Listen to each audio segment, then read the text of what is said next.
Kaixo, ongi etorria. Proportzionaltasun konposatua dugunean, 3 magnitude ditugu, 5 datu badakizkigu eta bat falta zaizkigu.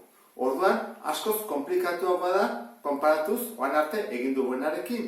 Orduan, guazen azpimarratzea zeintzu diren 3 magnitude horiek. Az gaitezen irakurtzen.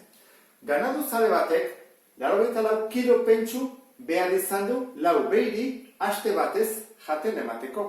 Orain hemen daude, batetik kiloak, zenbat kilo behar du, pentsuana, bestetik zenbat behi dira, 4 behi, eta aste bete egondia janez.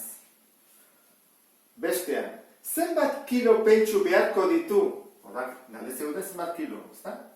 Zenbat kilo.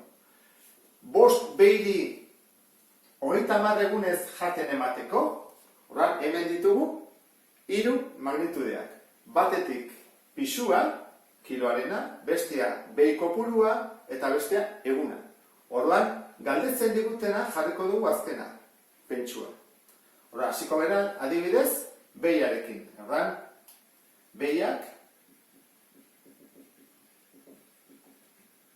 gero bestetik egunak, eta azkenik pentsua. Kilogramutan. Asko bera da. 4 beik jaten dute astebetean 7 egun direla, 84 kilo.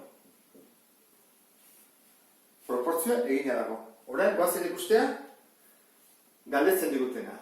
Zenbat kilo, bukaera jar dugu, beharko ditu 5 beik, 5 beik jarri dut hemen, 30 egunez. Ikusten duzun bezala, daude 5 datu eta bat falta zaigu. Horrela ikusi behar dugu, egunekoak ez direlako, zuzenak edo alderantzizkoa dira. Eta galdetzen dugu.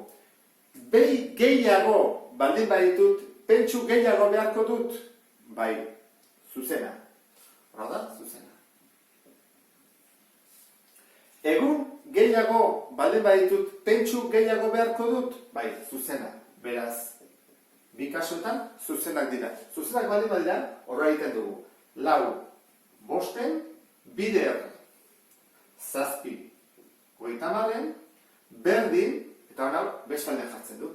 84 zatixa. Bi hauek ezkerrean jartzen dut, eta hori eskubian. Orduan, lehenengo biderketak ingo ditut, 4 bider 7, 28, 5 bider 30, 150, berdin, 84 zatixa. Horan, hau bete bezala, guk ezagutzen dugun proportzioa da. Ebako dugu 28 bider isa, berdin, 150 bider 84. Eta isa bakarrik usteko, 28 zatitzen pasatzen dut. 150 bider 84, zati 28. Hau egin dut, kalkuladora erabiltzeko orain.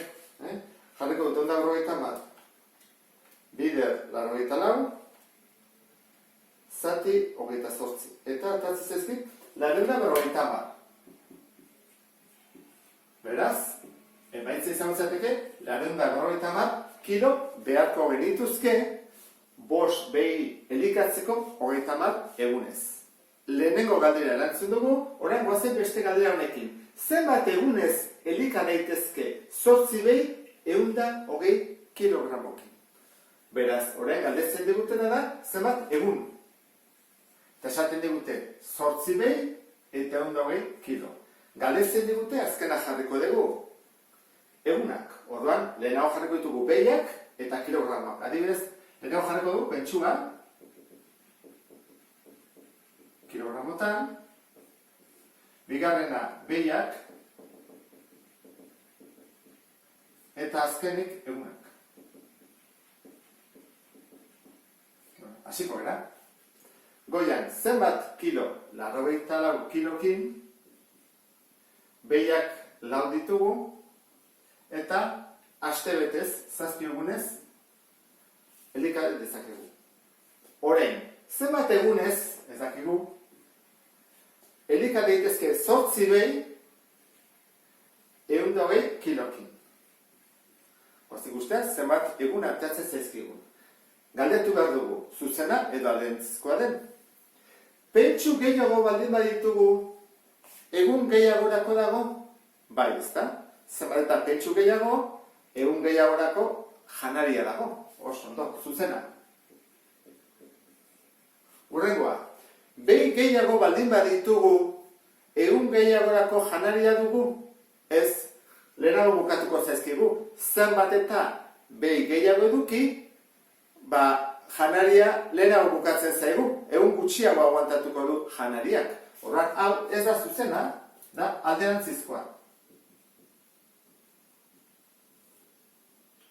Beraz, honi, buelten bat zaio. Az gaitezen orduan, 84. 120 bider. Honi, buelten bat zaio. Alderantziz jarri behar dugu. 8 laurden, berdin, eta orain, hau, da bezala kopiatu dugu. 7, zatixa.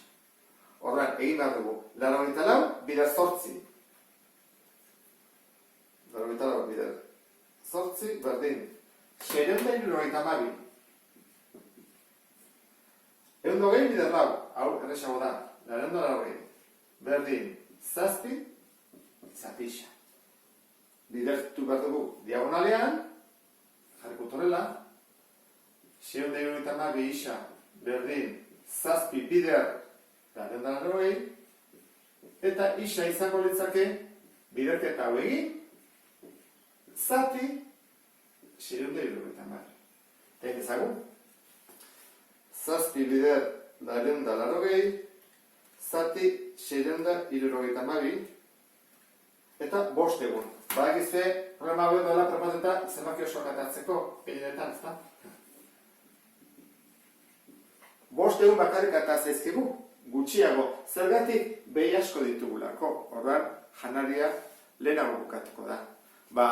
Ulertu dezuelakoan, beste bat arte. Agur!